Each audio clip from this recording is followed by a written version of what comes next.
Hey, good morning, everyone. Hey, it's what is it? Sunday, December the 6th, and I just wanted to drop on here and give a little update, my take on some things, and encourage you all to attend the Trump March, Stop the Steal, in Washington, D.C. this coming Saturday, December the 12th at noon. I'm not exactly sure the organization that's putting it on. I think it may be Women for America. And the website I've gone to, it says the location and time is 12 noon Saturday, but it does not say if it's at Freedom Plaza or the Lincoln Memorial, and I've seen both. I'm going to Freedom Plaza at noon. So hopefully that's where it ends up being. I'll try to jump on here and change, let you know if there's a change to that. Again, I'm not even sure the organization. I'm pretty sure the Proud Boys are going to be there. I'm going to try to get more of my friends there than went to the Million MAGA March, which I do believe it's very possible that 1 million people showed up to that Million MAGA March. It was so many people, you just couldn't see them all at once. It was the most people I've ever seen at an event in D.C., and I have been to many events in D.C., so I'm thinking this one might be even bigger because people are absolutely fed up. They're fed up with the COVID fraud. I was just watching, what's he called? Crowdsource the Truth, I think. Gentleman does a good job up there in New York City. That's his YouTube channel. I think it's called Crowdsource the Truth. I'll try to put a link to that up here because I was watching his coverage of what's going on at Mac's Pub in Staten Island. You know, the city and the state are just, they're totally Gestapo on this restaurant. They've created orange zones where certain businesses in these zones can't open up, like this restaurant.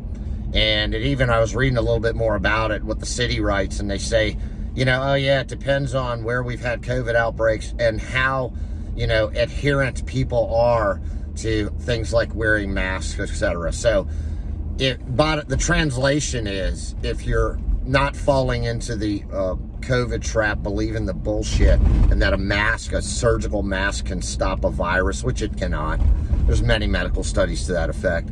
Then de Blasio and Governor Cuomo are shutting your business down in New York. You're going into the orange zone. And basically the people in New York are saying it's the areas that voted for Trump. If you voted for Trump, you're going in the orange zone and your business is getting shut down as a punishment. It's absolutely disgusting. And people need to really, I mean, maybe even physically remove the governor and mayor of New York and the governor of New York State. They're unbelievably fascist.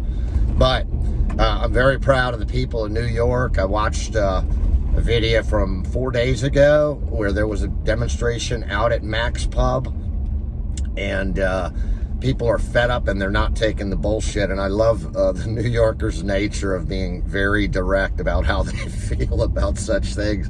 A lot of people spoke, just got up and ad-lib spoke, and it's very entertaining, and they're real patriots up there. So it's good to see there's a lot of patriots in New York, and know that patriots in Virginia and across this country stand with you. And I don't even know how you've tolerated that degree of Gestapo fascism. We've had some of that in Virginia from our Governor Blackface, but not to the degree you've had to suffer through up there. It seems like they're taking satisfaction in destroying businesses, and meanwhile, of course, the Democrats in Washington are doing all they can to stifle any sort of stimulus and business aid going to these businesses. Apparently the pub owner says that he has now accumulated, it's $15,000 a day.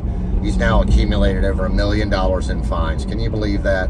What sort of fascism is that? Give me a break. Something tells me he's not going to be paying those fines one way or another. But I've been going to the Richmond Capitol every Saturday at noon. I was there yesterday, and then around 2 o'clock, supporters for Leon Benjamin, who ran against Congressman McEachin here in Richmond. It looked like Benjamin was going to win, and then just like so many other elections in these swing states, it then ended up going to McEachin. So he's out there because we in Virginia won an audit. I have been submitting and pounding the Chris Piper, the commissioner of the Virginia Department of Elections. They are stonewalling me on FOIAs. I asked them for numerous pieces of information and public record. They provided me with one. I think I asked for maybe 6 different sets. My intention is later today to write a complaint to file in the Virginia District Court tomorrow. And I know for a fact they will enforce FOIA infractions. And Mr. Piker and anybody involved in this who are, I'm just going to say unnamed people, I don't know all their names, at the Department of Elections, anybody involved in stonewalling my FOIA they're going to be hopefully fined by the judge individually. This is not something the state will pay for. It is something that the individuals will pay for. So stay tuned on that, because we're going to get to the bottom of what happened in Virginia, because I know there's a lot of focus on places like Pennsylvania, Georgia, Wisconsin, Michigan, Arizona, Nevada, but I strongly suspect that there was widespread voter fraud in Virginia, including in our congressional races. You know, it seems like Spanberger was getting defeated by Nick Freitas. Same thing with Leon Benjamin against McEachin. And then all of a sudden we wake up in the morning and all these Democrats have allegedly won the election. Well, Sidney Powell is claiming that in a lot of these congressional elections with the Dominion voting scheme and the mail-in ballot scheme, we're seeing. Did you see the video where down in Georgia, the crooked election workers cleared everybody out of the room except for 4 people, and then they started pulling out suitcases full of ballots? I mean, you can't make this stuff up. These people are so brazen in their widespread voter fraud. And then I'm sure you, like me, have to deal with friends and family members who are in absolute denial. And you've even got judges, it's disgusting the degree of judicial corruption, saying, oh, you know, all these affidavits, all these sworn witnesses, all this compelling evidence, and they're just throwing case after case out. And that's fine, because I'm not really worried about even stuff going to the Supreme Court. A lot of it will end up in the Supreme Court, and I'm confident that Donald Trump is going to be inaugurated January 20th. And there's several reasons for that. Even if the courts don't do what they're supposed to do, I believe state legislatures are going to do what they're supposed to do, like in Pennsylvania and in Atlanta and Arizona.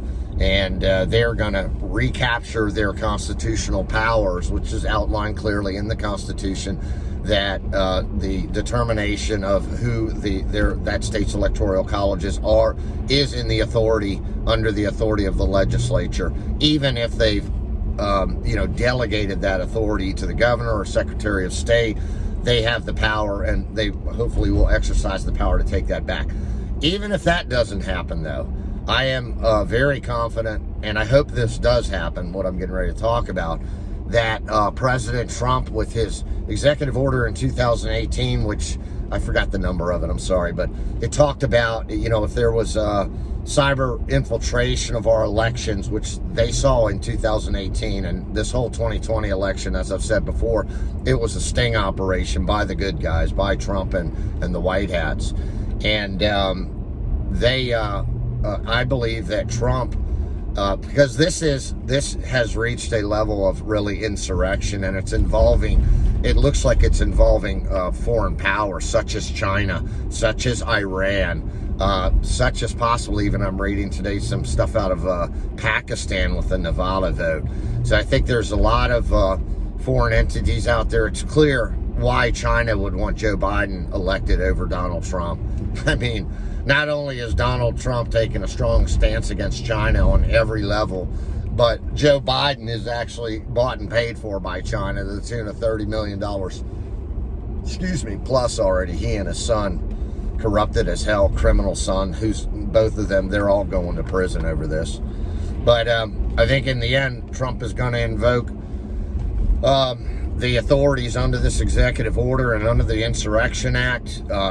Esper has been replaced at the Secretary of Defense, and acting Secretary of Defense Chris Matthews, who was a Special Forces officer, former Special Forces Battalion commander, now SOCOM, Special Operations Command, reports directly to the acting Secretary of Defense. And that means the orders are coming directly from Trump. And I believe these forces are already being used to round up these treasonous criminals who are really engaging in widespread a conspiracy of treason against the United States and the people of the United States. And that's what is going to allow, and it does allow, Donald Trump the legal authority to use special operations to arrest these people, they seized the server in Germany in a CIA facility that had the actual vote counts. Sidney Powell they used special forces to do that. CIA, again, needs to be dissolved, the most corrupted three-letter agency right after they come ahead of the FBI, but the FBI, of course, needs to be dissolved as well. I mean, where are these clowns in this election fraud? The biggest crime in modern American history, and what do you hear out of the FBI? Not very little, if anything, about it. So anyway, ultimately, I think President Trump is going to use those powers to make a whole lot of arrests, to seize a whole lot of evidence, which is already in the process. They're doing forensic analysis of all this computer fraud that took place with Dominion and Smartmatic, and I think possibly other software programs and voting machines. It certainly took place on a widespread with the mail-in ballot fraud on all kinds of levels.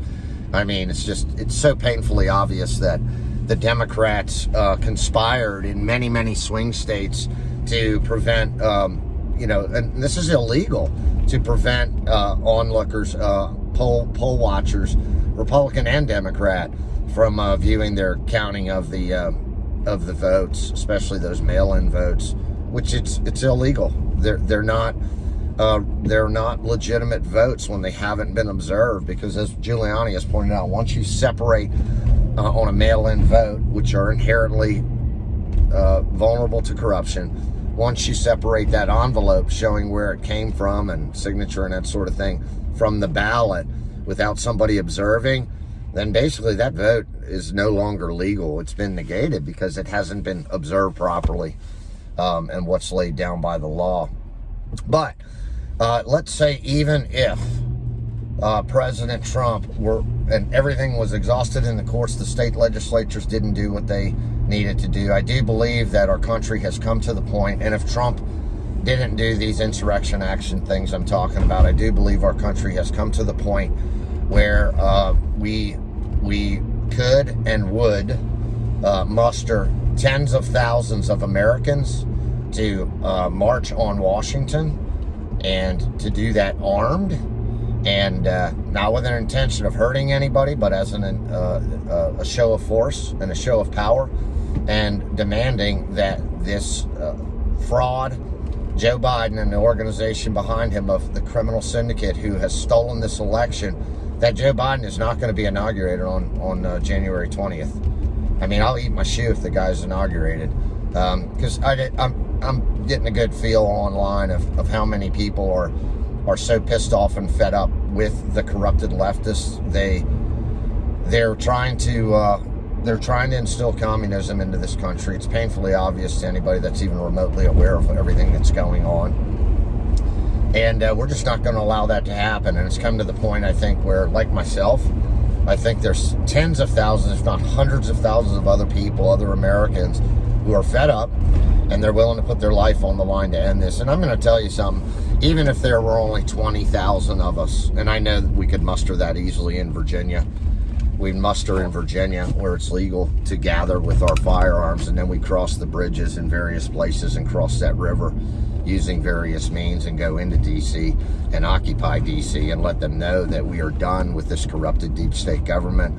We are done with the corrupted FBI. We're even done with the corrupted CIA.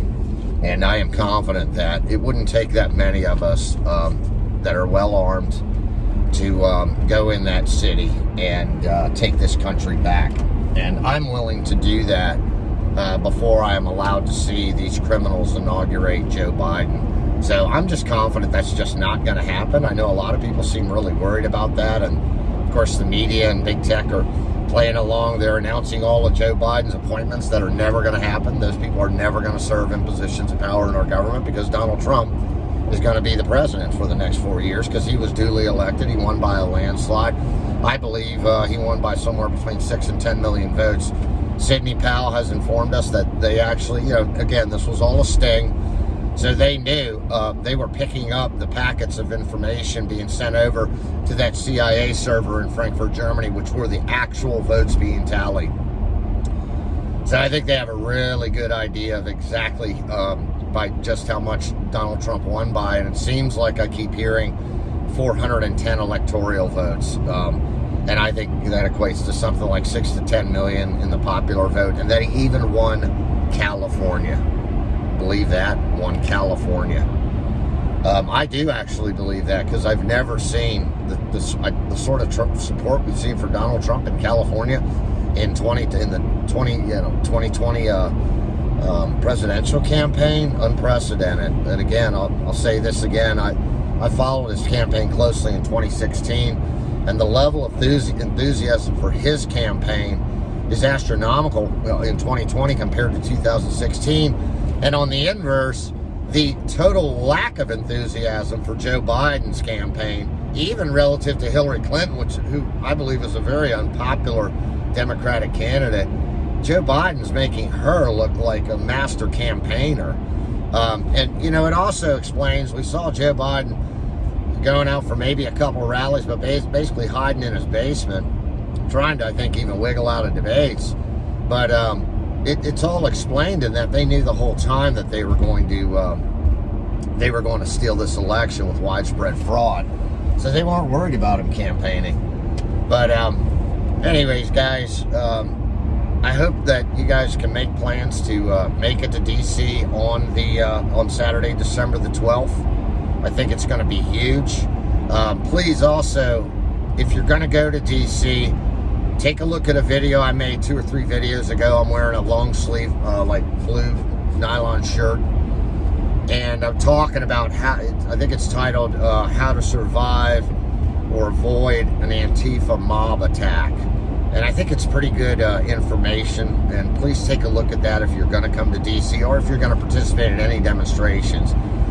Because these little terrorists, BLM and Antifa terrorists, are dispatched anytime Trump supporters get together. We saw it yesterday in the Richmond Capitol, a small group of them. They didn't want to mess with us, though, because they felt, I'll tell you why, they felt the spiritual power with our group, and they knew they were no match. But please watch that video if you're going to attend, and, get a stun baton, get some, you can get stun batons in the form of flashlights, get some pepper spray, be prepared to defend yourself, maybe have a helmet in a backpack. It's okay to be prepared. You don't necessarily have to pull that stuff out, but it's okay to be prepared, and I encourage you all to make sure you're very aware of your surroundings and that you're prepared for these terrorists. I think the Proud Boys are also going to be there, as usual, slapping these terrorists down and putting them in their place, because at the end of the day, they're really not very good fighters. And you want to know why? It's because they're paid operatives. Most of them, I think, are paid operatives, and they're not passionate about what they're doing, whereas Trump supporters, Proud Boys, they're not paid. We all pay to be there, So they've got that passion, that fire, that patriotism in their heart. And after what we saw of Trump supporters getting beaten in D.C. after the last Million MAGA march, my intention is to not leave so early. I'm going to stay till after sundown. I hope to have some close friends with me who have also been face-to-face with Antifa in the streets with me many times, and we're not scared of them. We know how to deal with them, and we're going to find them if they're out targeting Trump supporters, and we're going to make sure they don't hurt them. We're going to do our part, and I hope a lot of other able-bodied men are doing that as well, and planning on doing that, staying and helping people stay safe from these terrorist scumbags. Very disappointed in the performance of the DC MPD last time. Hopefully they straighten themselves out, but knowing that their leadership comes from the corrupted Mayor Bowser and their pedophile-loving police chief Peter Worsham, I wouldn't expect anything else. I wouldn't expect any different behavior out of the DC police, who only acted when they saw physical assaults actually occurring. They didn't intervene, or physical batteries, I should say. They didn't even intervene when they saw assaults taking place, which Remember, assaults are even just a threat. If somebody feels threatened by you, then you've been assaulted by them. So let's hope that they grow a set.